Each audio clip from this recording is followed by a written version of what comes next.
स्वागत है आप लोगों का इस वीडियो में। बहुत ही कंसेप्चुअल क्वेश्चन है। क्वेश्चन क्या कह रहा है कि एक थिन स्फेरिकल शेल है और जो कि यूनिफॉर्म डेंसिटी की है। ये यूनिफॉर्म डेंसिटी बहुत इंपॉर्टेंट चीज़ है, क्योंकि इस यूनिफॉर्म डेंसिटी की वजह से ही बाकी चीज़ें हो पा रही हैं जो इस क्वेश्चन में हो रही हैं।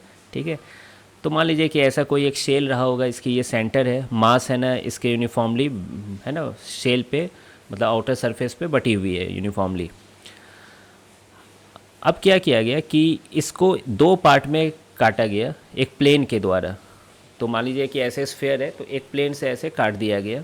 ठीक है, तो ये ऊपर का प्लेन हो गया, ऊपर का सरफेस हो गया, और ये नीचे का सरफेस हो गया। अब ये जो पॉइंट ए है वो इस प्लेन के सेंटर पे है, और ये पॉइंट बी भी इस प्लेन के सेंटर पे है। मतलब जब इन दोनों को कोइंसाइड करवाते तो ये ए और बी एक दूसरे पे रखते तो ए और बी एक ही पॉइंट बन जाता। ठीक है, मान लेता हूँ कि वो पॉइंट पी बन जाता। ठीक है, मान लेता हूँ।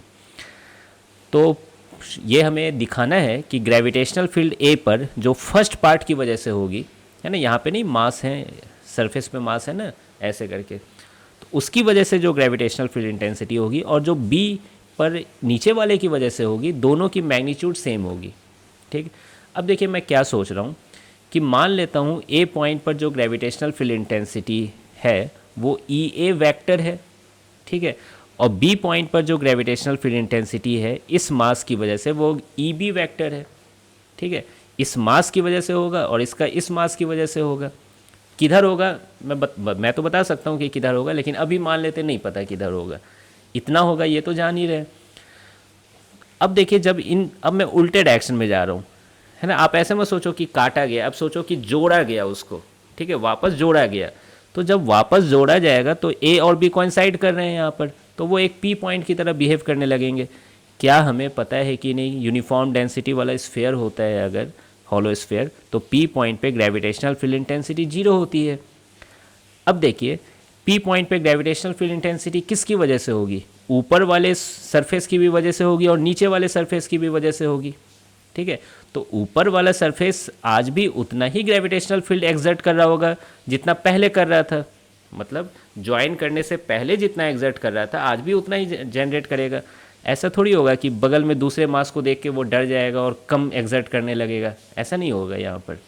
ठीक है, हाँ, वेक्टर एडिशन के बाद रिजल्टेंट कुछ और हो जाए वो अलग बात है।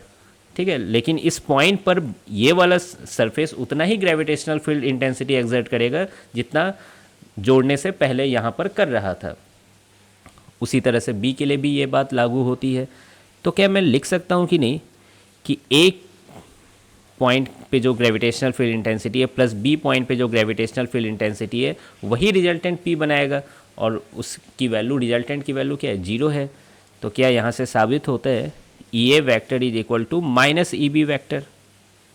ठीक, अब चूंकि अब मैग्नीट्यूड की बात हो रही है तो E A will be equal to E B.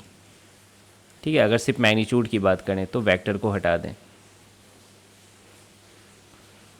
तो आपको आई होप कि ये सॉल्यूशन समझ में आ गया होगा। अब अगर बात करें कि ये ई ए कहाँ होगा, तो मैं यहाँ पे गेस भी कर सकता हूँ। पता है क्यों? क्योंकि ये जो पॉइंट दिया गया बहुत अच्छे जगह दे दिया गया है, इस प्लेन के सेंटर पे दे दिया गया। आंसर खत्म हो चुका है, मैं आगे की बात बता रहा हूँ। सेंटर पे ये पॉइंट है, कहीं और रहता तो अब जो मैं आगे बोल रहा हूँ वो लागू नहीं होता वहाँ पर शायद। तो मैं क्या दावा कर रहा हूँ, यहाँ पर जो ग्रेविटेशनल फील्ड इंटेंसिटी होगी इस मास, सारे मास की वजह से वो फैली हुई है, तो अलग अलग डायरेक्शन में होगी, रेडियली होगी।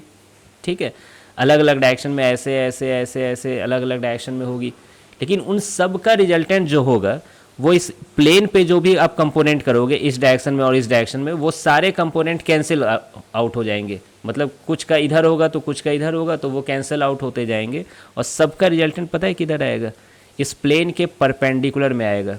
प्लेन का परपेंडिकुलर समझ रहे हो, मान लो कि ये प्लेन है ना, गोल ऐसा सरफेस जो है प्लेन नीचे वाला, उसके परपेंडिकुलर, मतलब ऐसे करके यहाँ पे है। ठीक है, उसी तरह बी पे किधर होगा, नीचे के डायरेक्शन में होगा, है ना। सब इस डायरेक्शन में होंगे, अलग अलग डायरेक्शंस में होंगे, लेकिन इस प्लेन के अलोंग जो सारे डायरेक्शंस है उसके कंपोनेंट कट जाएंगे और जो रिजल्टेंट आएगा वो ऐसे कुछ आएगा। ठीक है, तो ये एक्स्ट्रा है। और ये ई ए इक्वल टू क्या होगा, ई बी होगा, है ना। क्यों, दोनों को जब मिलाएंगे तो ये पॉइंट पी बन जाएगा और इस पॉइंट पी पर इसका भी प्रभाव रहेगा और इसका भी अपना प्रभाव रहेगा, इंडिविजुअलिटी रहेगी यहाँ पर। तो वही E A plus E B zero हो जा रहा है, तो E A equal to minus E B हो जा रहा है। ठीक है, तो आई होप कि आपको ये सॉल्यूशन समझ में आ गया होगा। मिलते हैं फिर नेक्स्ट वीडियो में।